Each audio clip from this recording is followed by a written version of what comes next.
on a new episode of my Colombian podcast, videocast. I guess today it's going to be kind of like a videocast because I'm gonna use some clips from YouTube. I know, like I said in the beginning, in the first one, it's gonna be a little ghetto.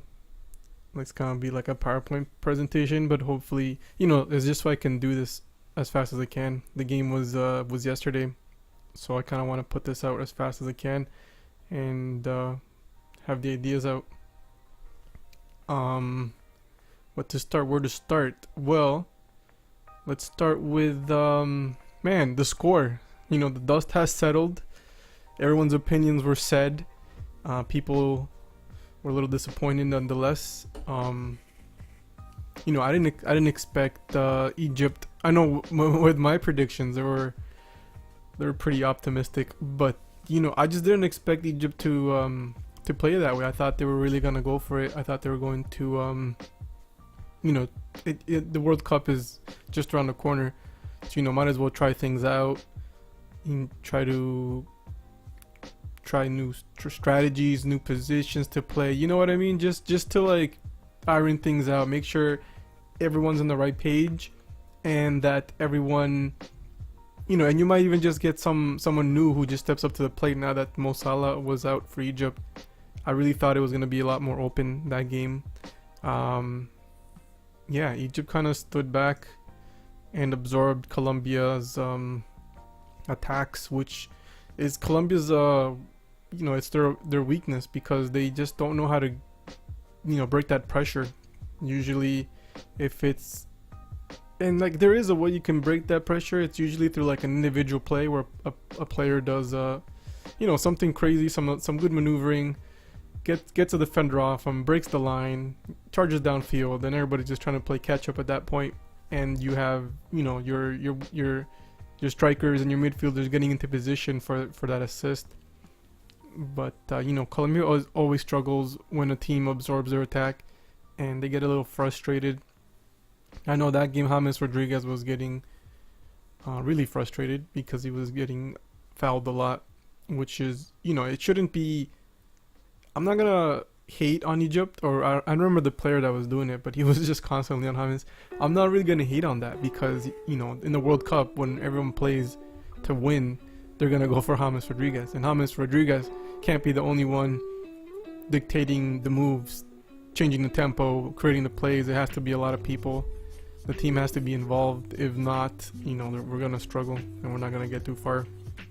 Again, Egypt played really well. I think Mo Salah. I think if Mo Salah was there, the game would have been a whole lot better. I'm not saying Egypt didn't play better, but I mean the game in general would have been better. It would have been more open. There would have been a lot more chances for goals, and it wouldn't have been. I don't know. It would have been a whole lot different that game, I think, if Mo Salah was there. But again, credit to Egypt. They played their hearts out. They're very disciplined defensively. As soon as Colombia got the ball, they were already defending, and they ran the whole game. Colombia was constantly attacking, and Egypt just they stood their ground. And I think that's what Colombia needed to see.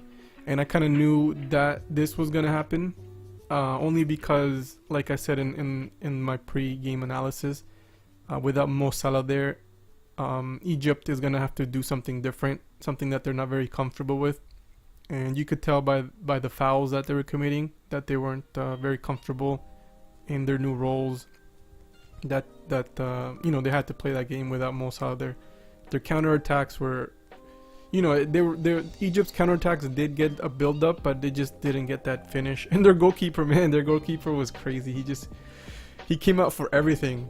Like, even, I don't know, man, he was just like, oh, look, a ball, and he just like come out and try to punch it, and like he missed out of the 10 or 20 balls that he tried to punch out of the net or away. He just missed all of them. I was like, man, how did we not score with him under the net? But it was pretty. He's a risky dude, man. I don't know if he's their starter. Doesn't look like it because he didn't seem very experienced. I'm not saying that to hate on him. It's just like he just came out for everything. It was very entertaining. And there was actually one. I think I have a replay lined up where like you can see him just like see the ball and just doesn't catch it, and you kind of he has that oh shit face where he's like oh no, and like he's following the ball, you know, not anywhere near where he thought it was going to be. But yeah, anyways, the dust has settled. A lot of people a little disappointed. I know a lot of Colombians a little disappointed from the comments I'm reading and the feedback I'm getting, but you know, it wasn't. It's one of I think any team will struggle with Egypt if Egypt absorbed the attacks like that. I think no one could really hate on Colombia.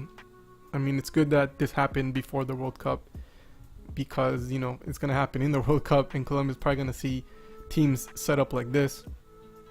And I think also mentally, it's good that Colombia doesn't win right before the World Cup, because we don't want to go to the World Cup overconfident.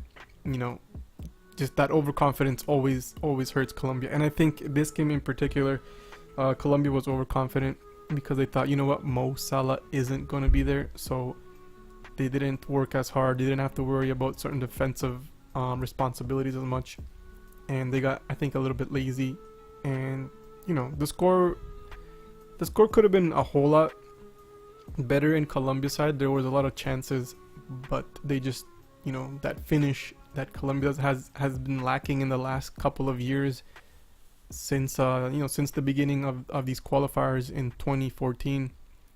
Colombia just doesn't have that that prolific goal scorer that finishes everything he touches. I know Falcao is trying to get back to that form, but you know, I didn't see it in this Egypt game. I actually saw the old the Falcao that struggles. He had a lot of clear shots, and you know, he just, I don't know, man, he just didn't complete them, and it sucks to see.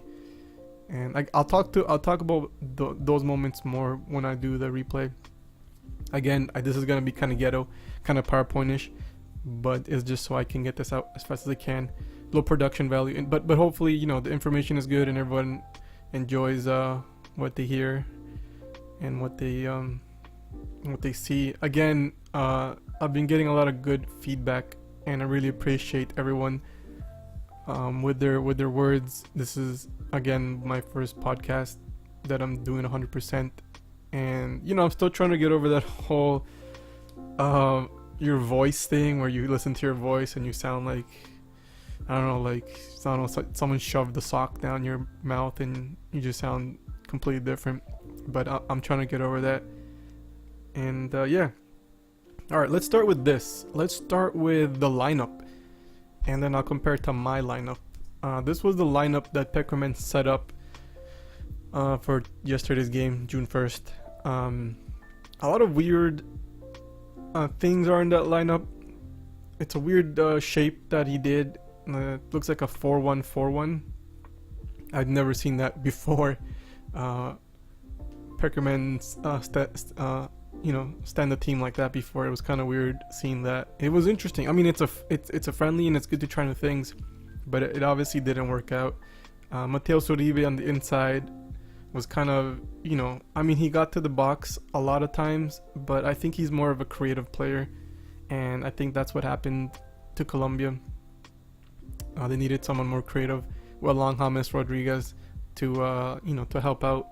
Lerma, that was a pretty big surprise. I didn't think he was going to use him as an attacking midfielder. I thought he was going to be more of a defensive midfielder alongside Sanchez. And credit to Sanchez, Carlos Sanchez, because I see there's two Sanchez's there. Carlos Sanchez, he did a very good job defending. He really slowed down the counterattacks from Egypt, which I thought, you know, that's his bread and butter, just countering the counterattack. That is, you know, Carlos Sanchez's bread and butter. I don't know what it is. He has that sixth sense where he sees it coming and he just puts himself in the right position. So that was Pekerman's lineup. So in the goal, it was David Ospina, who played well that game. He did some pretty, I mean, he there was a couple of times where he came looking up for the ball and almost left empty-handed, but I think he did really well. There was a pretty crucial save in there somewhere that I thought, it's like the old Ospina's back almost, and that's good to see, the old Ospina, because we're gonna need the old Ospina to get really far in this tournament. And the defensive line here is Arias, Mina, Sanchez, and Fabra, and that's Davinson Sanchez and not the other Sanchez. And I think that's the lineup I gave because I feel like that's probably their best players in those positions in Colombia right now. Again, the midfield was weird. I would have preferred Abel Aguilar. I think Pekerman wanted to try something new. It didn't work out. So hopefully he goes back to having, the double defensive midfielders and relying a lot more on his wingers to create chances. Seeing Cuadrado there, I wasn't too surprised. I think he got out of that injury and he's coming into the national team, so Pekerman wants to give him some playing time. And I think Cuadrado struggled the whole game, just getting back into that rhythm that he had prior to his injury. And he almost had that goal, which it kind of shows how off aim he is, how uncomfortable he is just yet. But hopefully more time, training and stuff like that would sharpen his aim again, because that was almost a goal. And I have that clip and we'll go over it. Lerma, again, that was a surprise for me. I really thought he was gonna do James in the middle and Muriel and Cuadrado on the wings, but it wasn't so. It was a completely different thing. And Uribe, which I'm not surprised to see actually. I know I didn't put him on my starting 11 because I thought it was gonna be a different look. I thought Pekerman already made his mind up about Uribe. So seeing him in this game was kind of, starting even alongside Cuadrado, I thought that was very interesting. That's something he hasn't done before, which I guess is to expect in a friendly. And James Rodriguez on the wings. I guess there were Cuadrado and James were putting in some pretty good crosses for Falcao, but I don't know. I like James better in the middle because he, people can rely on him for those good passes. Uribe can touch and go with him. Cuadrado can touch and go with him, and having him on the wings is kind of redundant really, because you already have Fabra there, and Fabra pushes up a lot. Same with Arias. So having James there, he could have put Muriel and James a bit more center, but I don't know. This was a different look, and it's good to see that Pekerman's trying new things. So that 0-0 score isn't that bad, considering the chances Colombia got. How different it is. From my starting 11, it's not too. The defensive parts is almost the exact same. With it's position for position. Every defense player, every defenseman I chose, Pekerman chose. But in the midfield, I thought it's really different. I chose Sanchez and Abel Aguilar as defensive midfielders, and James Rodriguez as the center midfielder, with the option to play up front. On the sides, I picked Muriel, and Pekerman picked Rodriguez. On the right wing, I picked Cuadrado. Pekerman agreed with me there by putting Cuadrado, and at the top we both put Falcao Garcia. Again, that whole Lerma thing is I don't know. I don't think it worked either, because Lerma the whole game didn't seem very very comfortable. I guess it's that playing time, and I think this is one of his first starts in the Colombian national team, so you gotta get those nerves out already. So all right, so let's go with what should we do? Let's do the let's do the there it is. All right, let's do the first chance. I'll do play by play, but I don't think I could put the volume on these, because then I'm gonna get those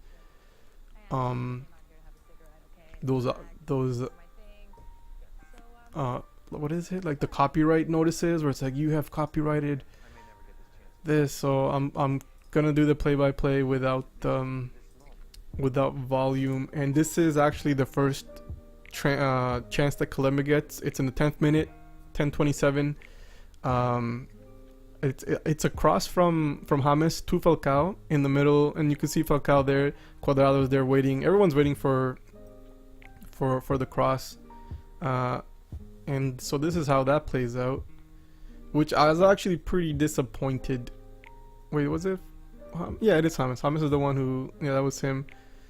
I mean, you got the dummy run from Fabra that no one buys. I don't know why he even did that. No one bought that at all. Some people should ask for their money back because that was not good. I mean, if you look even here, man, look how many Egyptians are in that box. 1, 2, you got 6, 7 Egyptians in the box. 8, 9. You have almost their whole team, you know, behind that line right there. But that still doesn't excuse it because Falcao actually, you know, he actually touched this ball. He actually manages to head it in.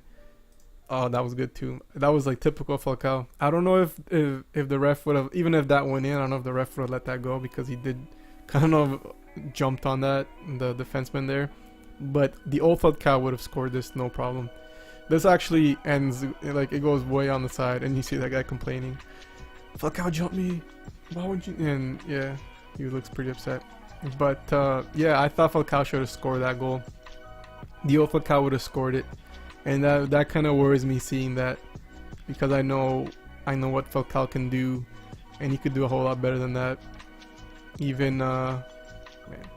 All right, so the next, I thought that was a good chance. I thought that should have been 1-0 Colombia right there, but man, that aim, and that I don't know, man. We just don't have a finisher right now.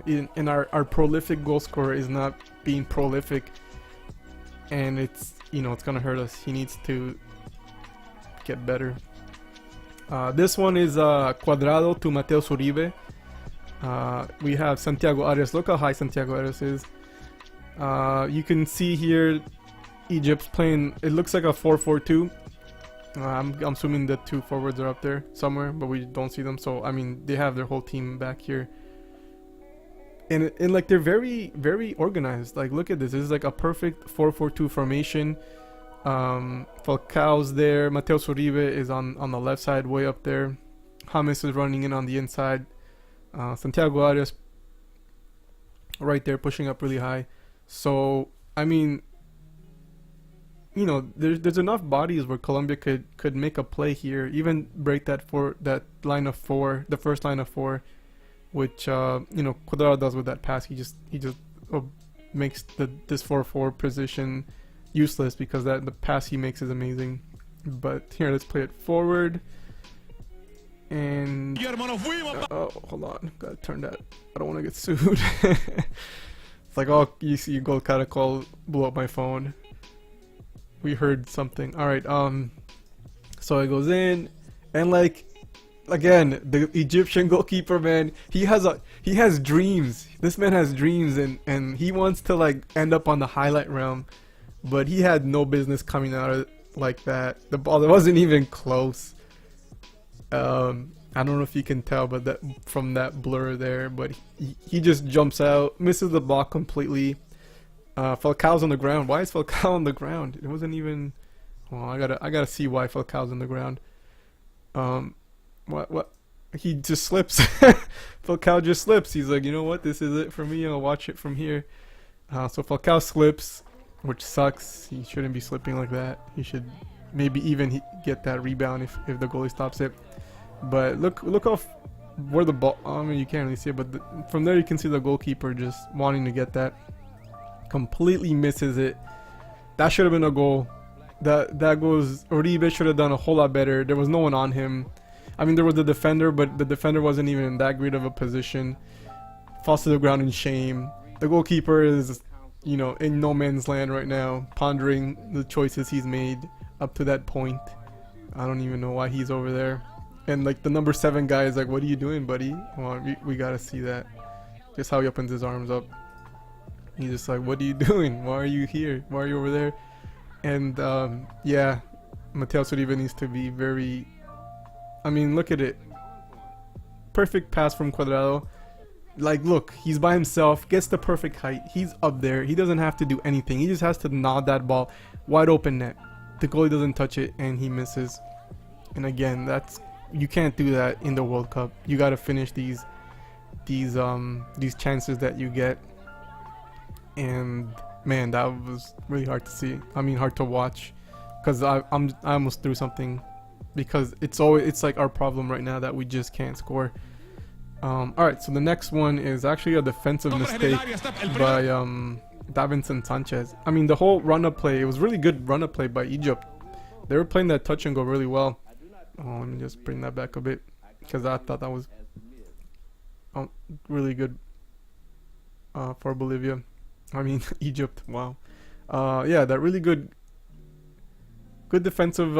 And look, Davinson Sanchez just gives it right. That he almost scored an own goal. If that went a bit further to the right, that would have been an own goal by Davinson Sanchez. And this is the so there's that one. Oh wait, what's going on? Okay, this is the James Rodriguez free kick where it was perfect, man. Like I always say, football isn't won by like minutes, meters, and you know, long distances. Football is won by millimeters and microseconds and milliseconds. Just because like if a little bit to either side, and or a little bit faster, a little bit slower, and that would have been 1-0 Colombia right there on the 36th minute. But unfortunately, James Rodriguez hit the post, and he got some good curve on that. That thing bent really well. Look at that. Like the goalkeeper wasn't gonna make it. That goal was going pretty fast. And credit to Yeremina for blocking the goalkeeper's view right there. I don't think the goalkeeper saw that way too late. And yeah, he was beat. If that went any other way, that was it. Yeah, so this is the defensive mistake. And look at the touch and go by Egypt. Very awesome play right there. Good rejection. I think he just slips, and Davinson Sanchez makes a fool of himself. And David Ospina bringing back those saves that we so desperately need. We needed him to do. I think that was it was good to see him do that again, have that save.